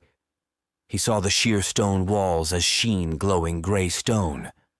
The floors were as glass, and the many crystals running up and down the walls made the entire passage look like a gilded palace grander than any that they had in Urlas. He saw figures walking in and amongst them, and then with his vision as it was, he looked to the door before him to see nothing but blackness. There was no passage here, but to the left was a small, flat passage. It was narrow and did not seem to go anywhere. He closed his eyes, attempting to disengage from the vision when a figure grabbed his arm. Elf. He blinked and he saw nothing as it was before. He saw a solitary figure. Elf here. He was able to walk within the vision he was having. Blood of elf and blood of old, bring about the ones foretold. Solitary isle of ice, storms raging, dark god's vice. Are you talking to me? Jalin asked. Yes, one who brings about the new. You are here and I question why. Where is the woman? Woman? There is no woman here. She is hidden. Good. She must stay within or we risk greater events. This is not the time. What are you talking about? You have children? You and a Dwemar woman? Yes, 4. 4 souls for the Dark One. Her voice turned ragged. Jalin went for his sword, but found it not with him in this realm. The figure began to glow white for a moment, and then a grin appeared beneath the veil before him. Many work against us. Even now, these are the paths to doom for all that are here. But not yet. In time. All those upon these ruins shall fade. You seek guidance within the sacred halls. You will find it, but it will not be for you. It isn't. Do not speak of who it is for. These places are cursed. I hold back the curse, but my powers are broken. That which was is no longer in these places. There is something that is beyond either of us at work, and we must both remain calm and move towards our ends. For the only surety of our waking time in the living realm is our demise from it. His vision went dark, and when he awakened, he was staring at the door from before. You think he is okay? He heard Rook said. Oar crossed into his vision. Jalin, you were speaking, but not in a language we understood. What happened? Jalin stared for a few moments and then looked around. He looked over to the wall to where he had seen the narrow passage and kicked the stone several times. A crack formed, and then with another kick, it fell in, revealing a passage. "This way, not that way," he pointed. "That way leads to nothing." "A false door?" Rooks asked. Jalin nodded. "What else?" Oaur asked. Jalin shook his head. "The voice, it spoke to me. It is a spirit or a guardian, perhaps. We are not alone in this place, and we should take care what we do here." Jalin walked over to the revealed passage. It was no taller than himself, and though Rooks would be fine, or would have to duck to not hit his head. He couldn't see that path beyond just the entrance, but his blade worked well to give him some light. He entered with Orr just behind him. Jalin had to turn his body near the back of the passage, the narrow path requiring him to sidestep to make it through. He came to a turn and continued on, but now it seemed even Oaur's staff was not producing enough light. "Where does this go?" Rooks asked. At that second, Jalin found he could go no further. Oaur bumped into him. "What is it?" "It just ends," Jalin said. "A Dwemhar closet? Now this is exciting." "Stop talking and start moving back," Orr said. "There must be something we missed." Suddenly, there was light all around them. Jalin could feel the air shift warm, and there was a distinct snapping sound. Jalin saw starlight above him. He looked over the Oaur, who was looking up too. "The stars aren't right," he said. Before them, a grand staircase expanded forward, and they were surrounded by towering shelves as far as they could see. Above was glass, and beyond the glass the polar lights twisted across the night sky. "Jalin," Rooks said, drawing his own blade. They moved away from the wall. The passage they had come through was gone. Now, they were someplace else.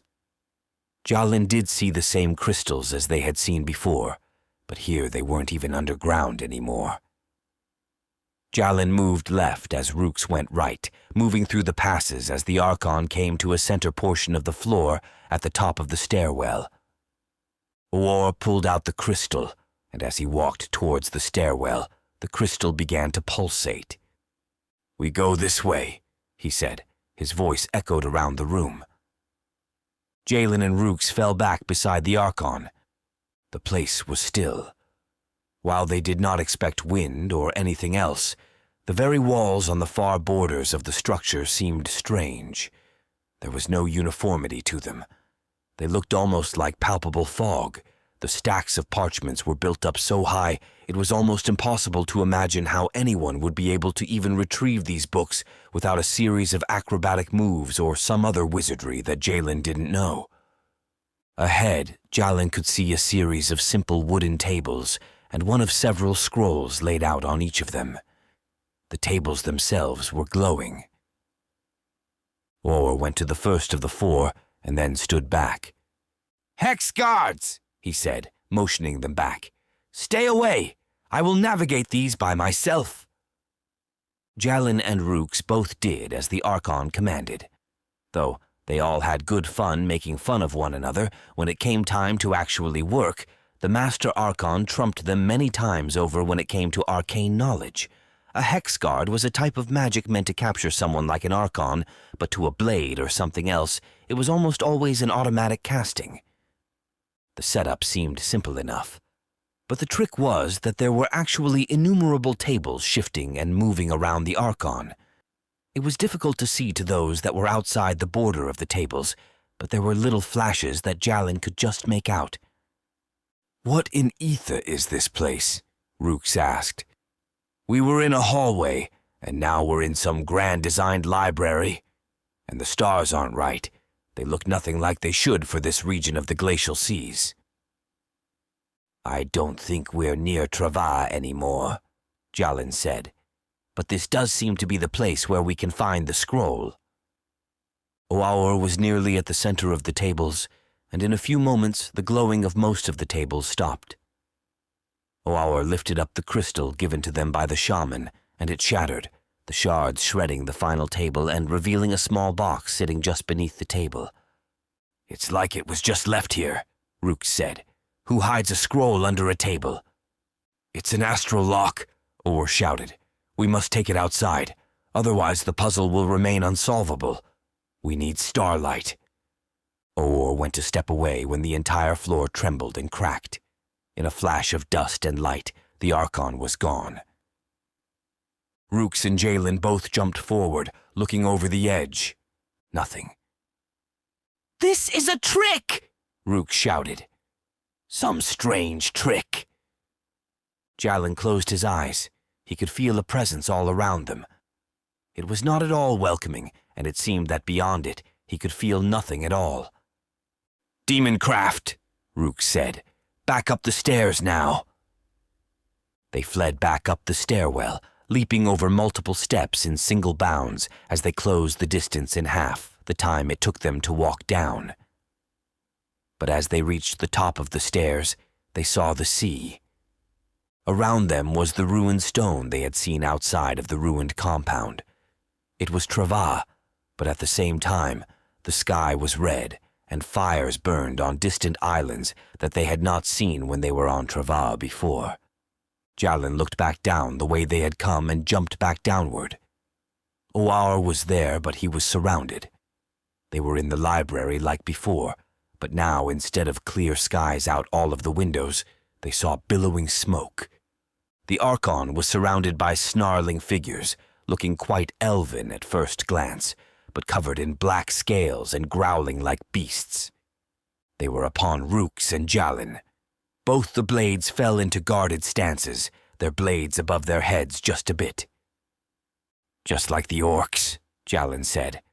"Indeed," Rooks laughed. The two warriors engaged their foes, slashing through their bony forms and deflecting silver blades that were dripping in a green liquid. Jalin parried a low thrust, forcing the blade to his right, the liquid on the blade reacting with the fire on his own ruinite sword and darkening it. He withdrew, jumped behind the creature, and reverse slashed into it as he kicked a second that was attempting to strike Rooks. The two of them began making their way down towards Oor. The stairs they had seen at first had become nothing but black sand. The Archon lifted his staff, summoning a ball of lightning above his head that shot out, blasting back his enemy and opening paths for his bladekin to join him. They fell back and into the protective aura of the Archon. He slammed his staff and a ward solidified around them. "This is a trick of the god Wura, I know it!" Oar shouted. "These beasts are not giants," Jalin said, "nor are they monsters like his trickster realms contain. These are something else."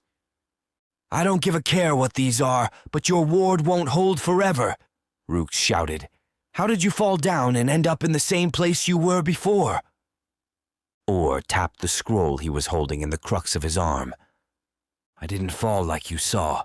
I went up to the tip-top of this temple where the starlight above me was brighter than even the darkest lunar nights in Urlas. The lock was easy to open, but the moment I did, I saw fire burning around us.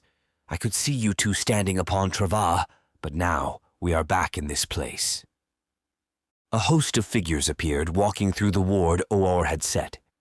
Rooks and Jalin both moved forward with their blades, but the figures paid them no mind. They were holding their staffs alight, brighter than any magic Oor had used so far. In their arms were several scrolls. They didn't seem to see the elves. "In the name of Urlas, who are you?" Oar shouted. But the figures didn't respond. One of them peered at Jalin, but then moving towards him, passed through him. "We have only moments!" the figure shouted. "Seal it! Seal it here! The outer wards will collapse. We'll drag the vault beneath the waves." "There are Akan coming, Master," another said. "We must only get to the roof. We cannot allow them access. We must sink within the seas." "But the Akan can save us!" "Do you not understand that Strantavedi do not have friends amongst the Dwemhar any longer? Those Akan come to steal this and kill us. They are tainted by our enemy. The Rusis have already moved into the lower region, and they have dwarves boring through the lesser vaults." "Seismic variations are increasing," another said. This one was holding a glowing stone with an image of lines and twisted incantations. There are atmospheric changes above the building. It's a portal. Seal this place now! Orr's ward expanded out, but Jalin realized it wasn't Orr doing it. Suddenly, they were seeing another time, another place in entirety. Hundreds of people were rushing into the building. Children were screaming, and the smell of smoke became distinct and putrid. A figure pointed behind the elves, and upon the horizon rose a massive wall of water. The flooding of the glacial seas, said Oar. We are seeing the past, he said. The windows of the library exploded, and in came robed casters, summoning fire and ice in their hands. Those with the scrolls summoned walls of raw energy, undulating spikes of green lashing out and blasting the warriors back through the windows they had come through. Keepers! We must escape! Through the temporal caves! A random person shouted. The keeper with the scroll closed the box that Orr had been holding when they first came to this place. We cannot go that way, the scroll keeper said. Our enemy attempted to come that way first. It is cursed and cannot help us. Embrace that which you are. At this moment, a woman with flowing black hair came before the keepers. All arcane paths are sealed. The caves are cut off. The demons will be held back. Good, the scroll keeper said. Jalin recognized her voice. It was the one from before, the one that had spoken to him before, showing him the way to this place. The ground was trembling. The wall of water was growing higher, and now the sun was blotted out from view. The scroll keeper pulled the woman aside, walking just to where Jalin, Rooks, and Orr were. I have it contained, he said to her. So it did get through? She asked. It did, the scroll keeper confirmed. I cannot let anyone of my order live, not even myself, but... He looked out at the crying mass of survivors. I will not say for you to not take the others, the children. Most of them are here because of you and the other High Templar. Get them to the upper tower and open the gate. You can still get to a Strantavadi outpost that way. It'll be above water. We can let a few survive this. The portal. The scroll keeper nodded. Go, quietly. The scroll keeper looked at Jalin directly. Follow, he said. Jalin looked back to Orr and Rooks. Did you? He started to ask. Orr and Rooks both moved forward. It was clear they had seen what he had seen. Let us pray, the scroll keeper said, as darkness fell over the library and the grand windows began to crack as the ground quaked. They were now outside the library, following a trio of High Templars, one of which was the woman with black hair. In their care were at least a dozen children, a small number compared to those in the area before. There were many dead laying on the ground, freshly killed as now the woman turned, engaging some kind of jewel on her necklace that caused several stones to rise up from the ground and seal the library again.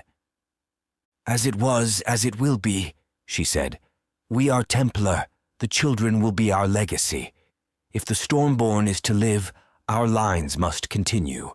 The great darkness will not be destroyed, but we can try to do our part. She lifted her sword, white fire running up and down the blade. For the glory of the Strantavadi! They followed a twisting set of passages and began to go up a side stairwell and a black door.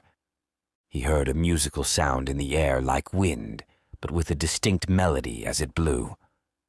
The woman turned, looking at Jalin. The other two Templar knelt before the door. Lavira, the path is now blocked. We sense them on the other side. White fire began to explode from the sealed doorway. They open our way, warriors. Our enemy is not hiding. The tower beyond, children. We must run to it. I must ask you to not stop.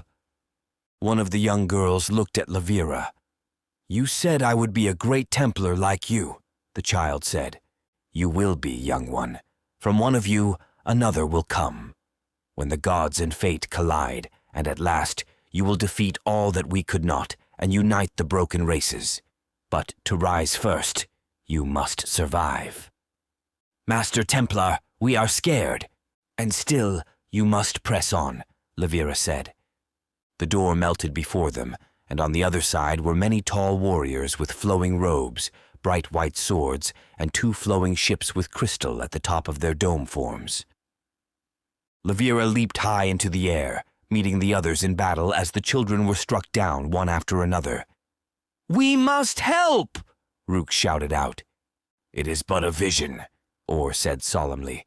"A peek at a time before us, before Urlas." Jalin watched as the flying ships, the Akan, flew forward, moving over them as the winds shifted and water struck the lower portion of the city. The tower ahead was massive with many columns that rose up higher than the rest of the city. There were cliffs that ran along the right side, and it appeared that this city was at the base of a mountain range. That is the foundation of Trava, Jalin thought.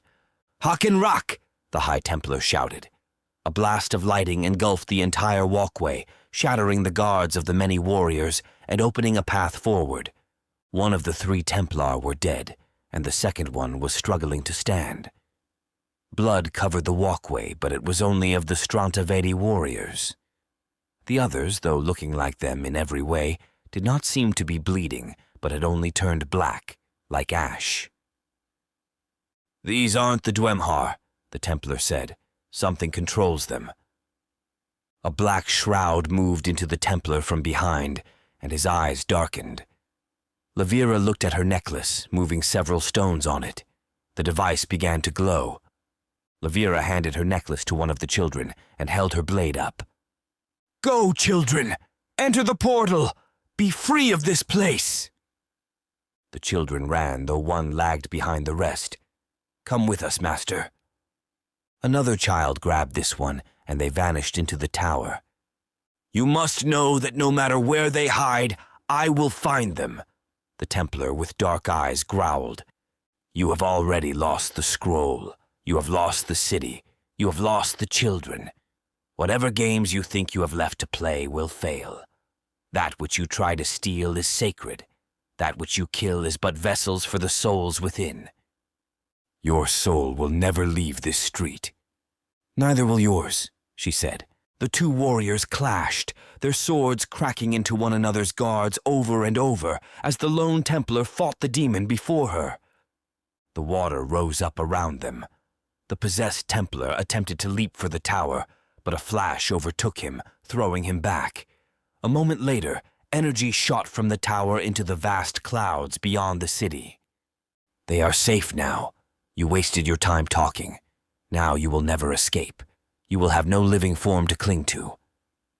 The Templar laughed. "I am not even truly here. That is where all the weaker of our race have failed. I came upon the Keeper of the Scrolls, determined what I needed, and I did what I could to stop this inconvenience that has become. I shall call forth the power of all that have fallen, summon them into myself, and become greater than any. The wheels of time repeat as they always do. I shall rise. The Stormborn prophecy will come to pass. Urlas is safe. You know nothing that you actually need, and after all of this, the world will never remember your name." He exploded forward, shattering Levira's guard and thrusting his blade into her chest. It was clear to Jalin that this was something he had held back for now, and the power this force commanded was beyond simple metal or armor. The possessed Templar laughed. "All the better they forget it for now. I know what is needed. That is all I need." He lifted his sword up, Levira grabbing at the blade as it passed through her abdomen and up to her chest. She could no longer take a deep breath, and she was gagging as blood poured from her mouth. "This place will claim all. You will never leave, and none shall be able to defeat those that will guard this place for eternity. They will be my servants and do my will, beyond the understanding of some mere trash Templar." He threw her body to the ground and then turned to look at Jalin and the others. The imagery faded away, and Jalin felt a shift across his entire body. He gagged and felt weightless. His skin felt icy cold. He tried to gasp but couldn't. Then he could see he was underwater and swam, kicking to get to the surface as fast as he could. But they had not been swallowed by the wave as in the vision. They were somehow in the ocean. He broke to the surface and found he was alone. He could see Trava and a great fire burning in the cliffs.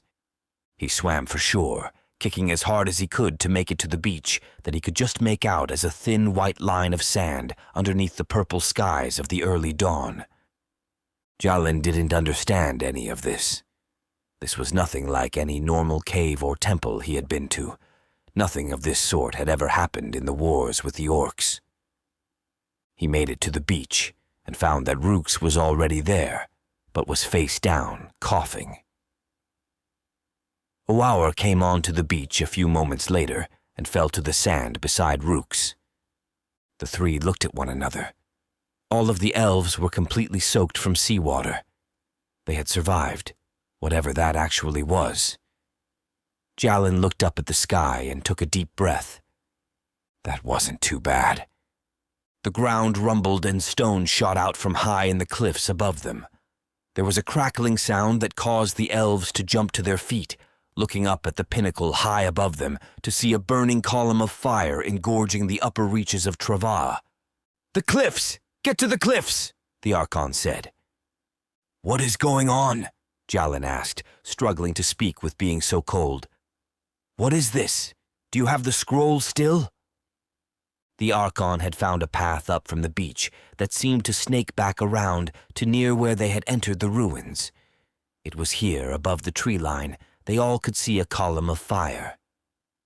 "Yes, of course, but There was talk of temporal caves, time caves. They are unstable. It is why we had shifted through so many different unstable images. I believe we even saw a glimpse of the future, where the city beneath Trava is exposed and all burns.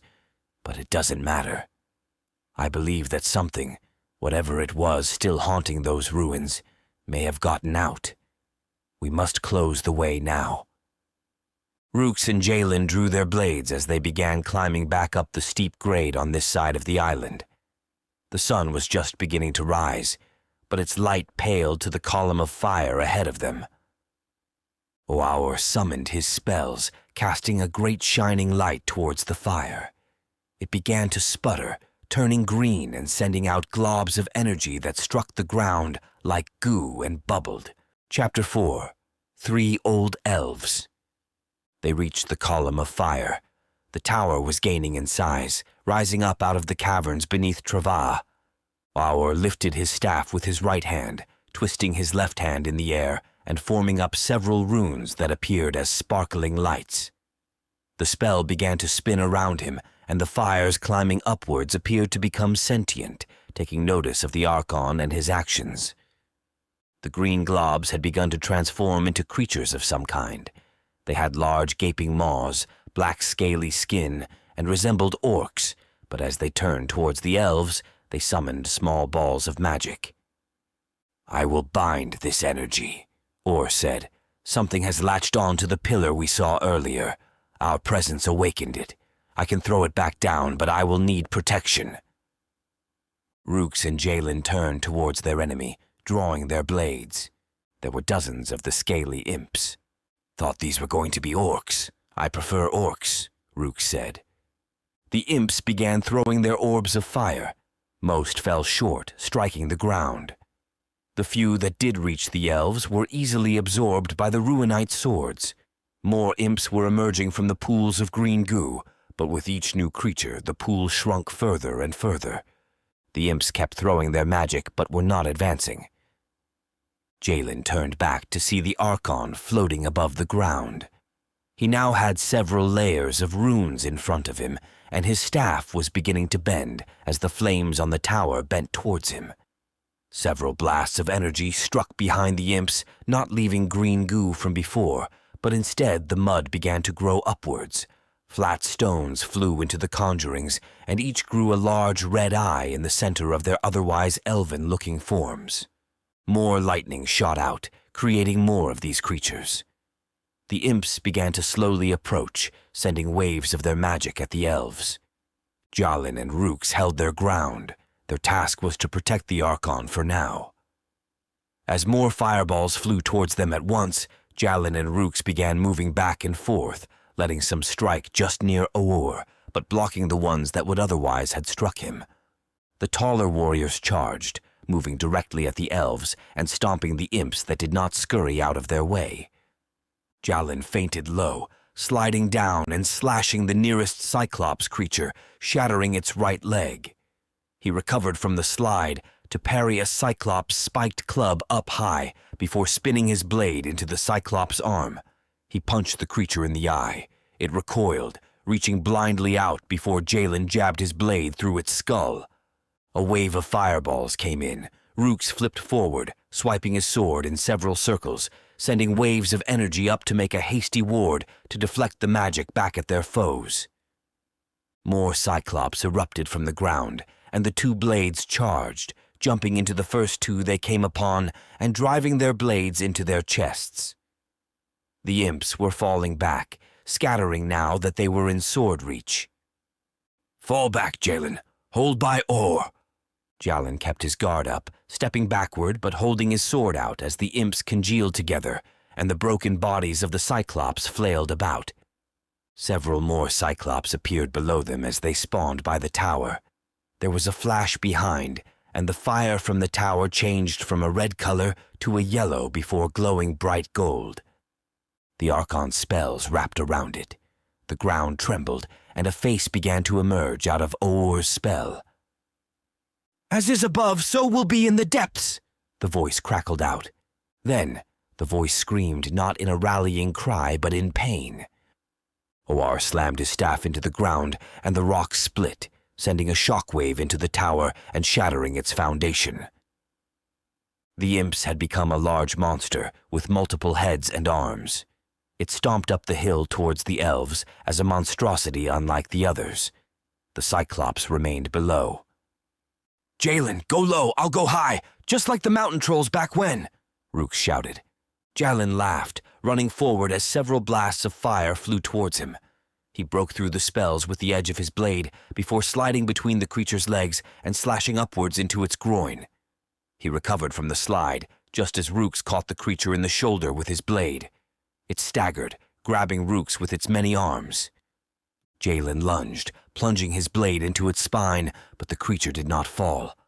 Rooks drew a dagger, cutting himself from the creature which still had the Blademaster's sword in his body. It turned to Jalin, summoning a large orb of fire above his head. There was no way Jalin would stop this with his blade. The creature wasn't affected by most stabs, and jumping high would likely do nothing but get him caught as Rooks was, while putting him directly into the path of the spell.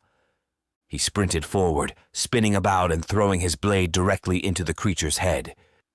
It struck, and the creature staggered about, its summoned energy growing in vastness. "Run!" Rooks shouted. Jalin went for cover as a showering blast of blue lightning dropped upon the creature and the winds kicked up upon the hill. Archon Aur landed just beside Jalin, his eyes blue with fire as the Archon electrocuted the creature, sending its blast of energy into itself and tearing apart the imps who had formed the monstrosity. When the last imp flailing about stopped, the hill went dark. The creature's eyes were still glowing as the Archon approached it, while looking up at Rooks and Jalin. "Some blades you two are.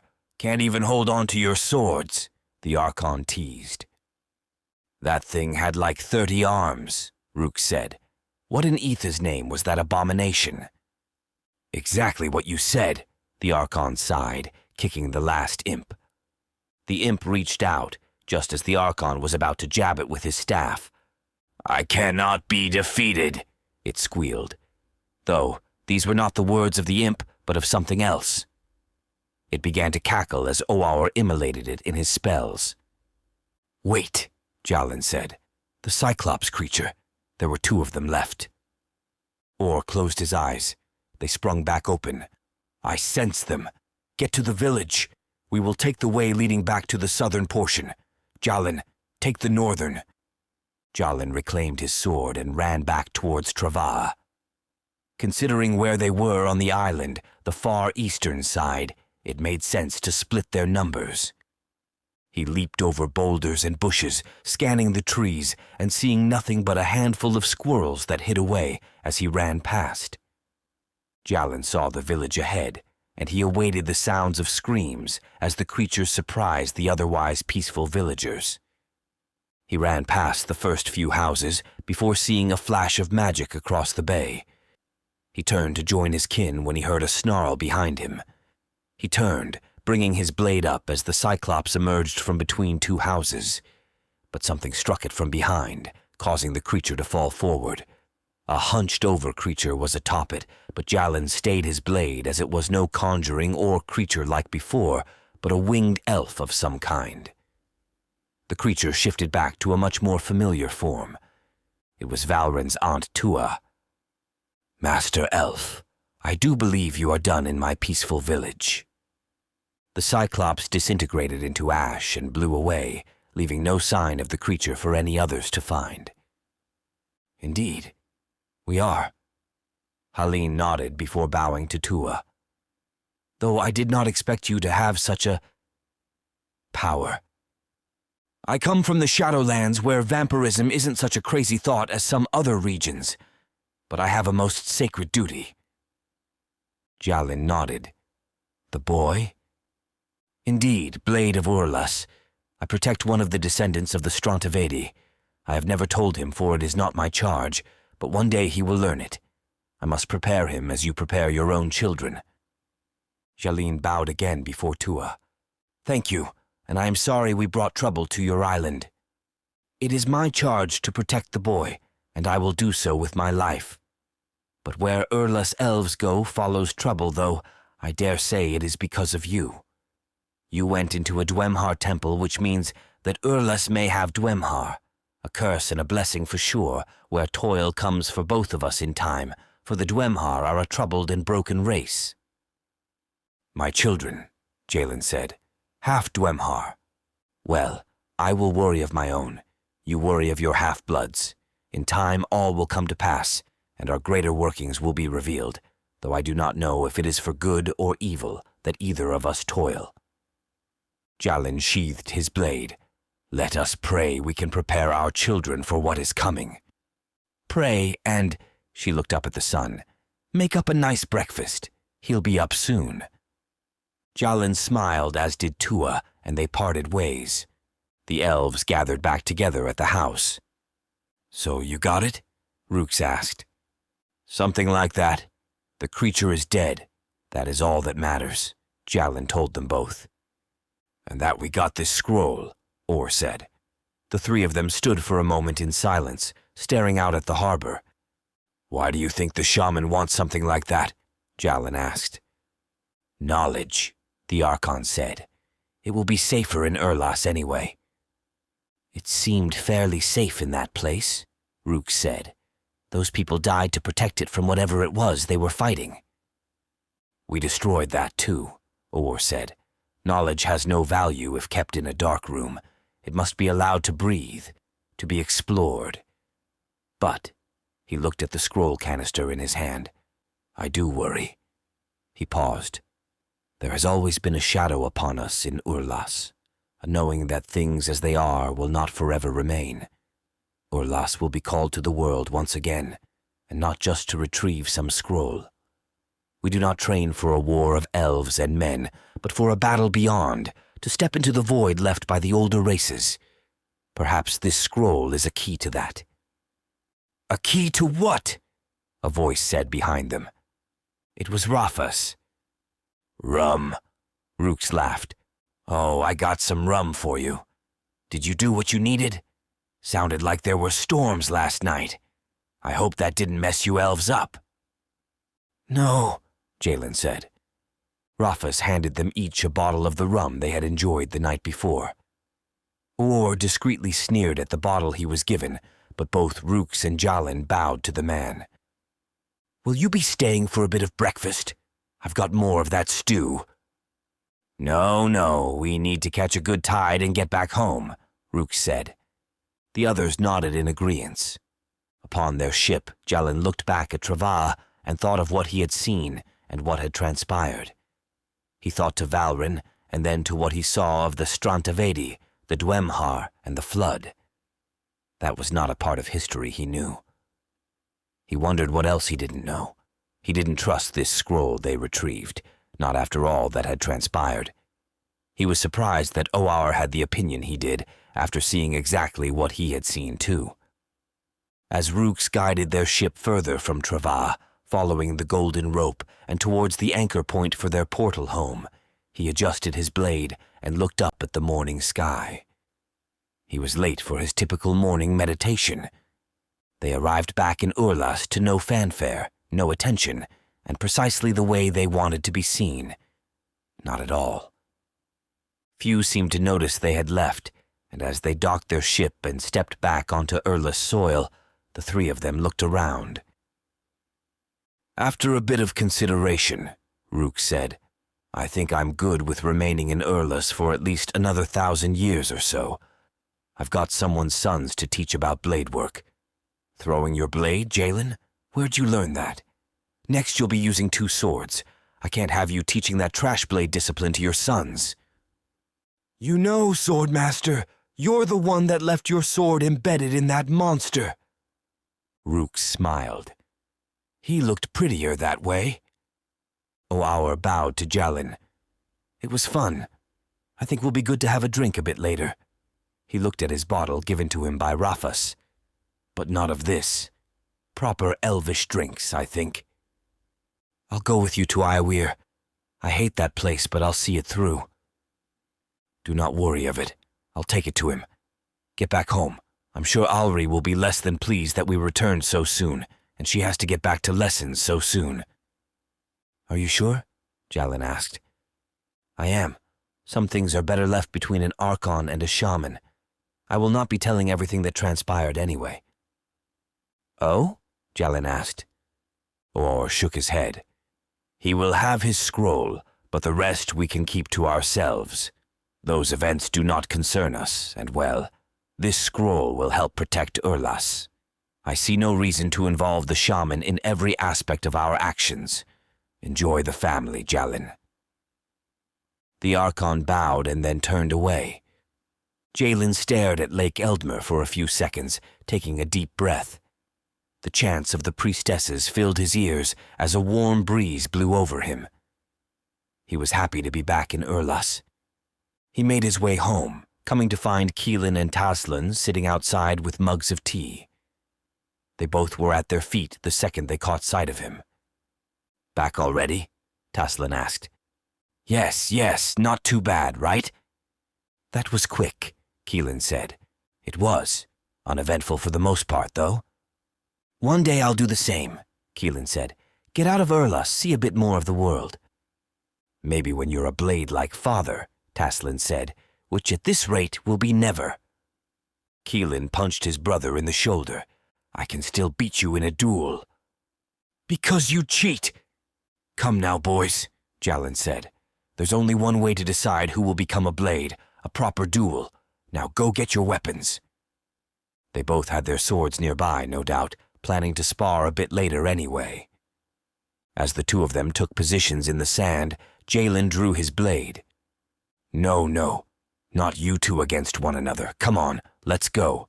But let's try not to wake your mother and sister. 2 pissed Archons is the last thing we need." Jalin and Taslan turned towards Jalin, angling their blades at him. He smiled. This was all the adventure he needed. The end. To continue with Valrin's story, I recommend the Stormborn Saga, and for Keelan's, The Rogue Elf. Look up both on audiobooks.com or Spotify. Please like and subscribe. Author's note. I hope you enjoyed this standalone story. ****. Join my mailing list if you haven't yet. Head to www.authorjetwilliams.com. This story came from several mentions of it, in very little detail, in both the Stormborn Saga and the Rogue Elf. Obviously, you saw both the lead characters and many supporting characters from those series here.